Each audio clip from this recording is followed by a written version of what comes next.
पूरे वीडियो देखूंगा, मुस्लिम को एक पूरा हक बात बताएं। अगर एक गैर मुस्लिम अगर पत्थर के सामने सजदा करता है, मूर्ति के सामने सजदा करता है, तो उसे काफिर कहते हैं, उसे जहन्नमी कहते हैं। वही काम एक मुसलमान जाकर के मजार पे करता, मुवाहिद कैसे हो सकता है? इस्लाम ये नाइंसाफी नहीं कर सकता है। अगर वो काफिर है तो वह भी काफिर होगा, क्योंकि उसने मजार पे जाकर के सजदा किया है, अल्लाह के अलावा किसी और के सामने जाकर के सजदा किया है। और सूरह जिन में अल्लाह तबारक व तआला ने कहा, अन्नल मसाजिद लिल्लाहि फला तदउ मअ अल्लाहि अहदा, सजदा और इबादत के लायक अल्लाह ताला है, उसके सिवा किसी की भी इबादत नहीं करो।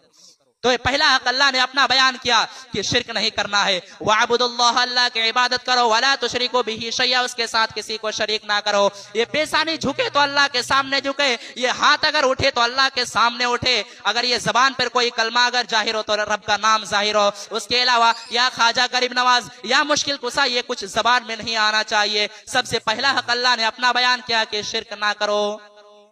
और दूसरा हक अल्लाह ने क्या कहा? वबिल वालिदैनि इहसाना, और अपने माँ बाप के साथ अच्छा सलूक करो। कितने औलाद ऐसे हैं, माँ बूढ़ी हो गई है, बाप बूढ़ा हो गया है, बाप को दवाओं की जरूरत है, माँ को छोटी छोटी चीजों की जरूरत है, जवान बेटा